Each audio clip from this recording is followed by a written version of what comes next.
సినిమాలకు అందులో ఉండే పాటలకు ఉండే క్రేజ్ అంత ఇంత కాదనే విషయం అందరికీ తెలిసిందే. అందుకే ఇప్పటికీ పాత పాటలకు మంచి వాల్యూ ఉంటుంది. ఇప్పటి జనరేషన్ ఆడియన్స్‌కి కూడా 80స్, 90స్ కాలం నాటి పాటలంటే ఎంతో ఇష్టం.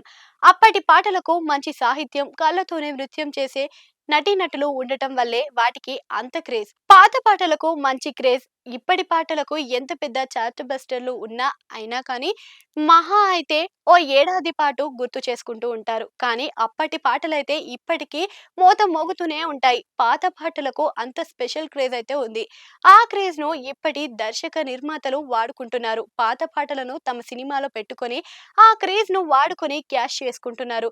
రీసెంట్‌గానే 'కే ర్యాంప్‌లో' కిరణ్ అబ్బవరం కూడా ఈ సినిమాలో రాజశేఖర్ నటించిన పాత పాటను ఆయన పెట్టుకోవడం జరిగింది. అదేనండి 'ఇదేమిటమ్మా మాయ మాయ' ఆ సాంగ్‌ను వాడగా ఆ సాంగ్ చాలా బాగా క్లిక్ అయింది. ఆ విషయం అందరికీ తెలిసిందే. ఇంకా చెప్పాలంటే ఆ పాటే సినిమాకు చాలా ప్లస్ అయింది. అయితే మేకర్స్ పర్టిక్యులర్‌గా ఆ సాంగ్‌నే వాడాలని వాడలేదట. ఆ సాంగ్ హక్కులైతే తక్కువ రేట్లకే వస్తాయని తీసుకున్నారట. కానీ తరువాత అదే సినిమాను ఎక్కువ టికెట్స్ తెగేలా చేసిందట. మనశంకర వరప్రసాద్ గారిలో కూడా పలు పాత పాటలు ఉన్నప్పటికీ తాజాగా చిరంజీవి, నయనతార నటించగా వచ్చిన మనశంకర వరప్రసాద్ గారిలో కూడా పలు పాత పాటలు వాడారు. వాటిలో మరీ ముఖ్యంగా ఎక్కువగా వాడిన పాట 'సుందరి నీవే నేనట' అనే పాట.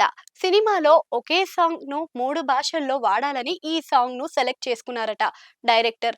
ఈ సాంగ్‌తో పాటు ఈ సాంగ్‌తో పాటు చిరంజీవి పాత సాంగ్స్ 'యురేకా', 'సకమిక', 'రామచిలుకమ్మ' లాంటి సాంగ్స్‌ను కూడా వాడారు.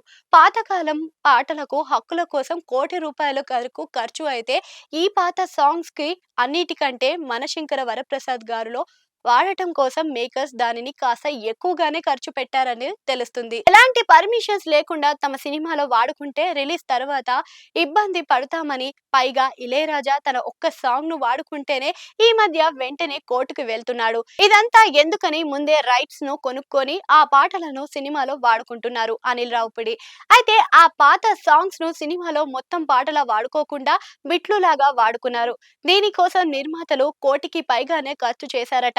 ₹1,00,00,000 ఖర్చయినా సరే ఇప్పుడు సినిమాలో అవే ప్లస్ అవ్వడంతో నిర్మాతలు సంతోషంగా ఉన్నారు. అనిల్ రావిపూడి దర్శకత్వంలో తెరకెక్కిన మనశంకర వరప్రసాద్ గారు ప్రస్తుతం బాక్సాఫీస్ వద్ద కలెక్షన్స్‌తో రఫ్ ఆడిస్తున్నారు.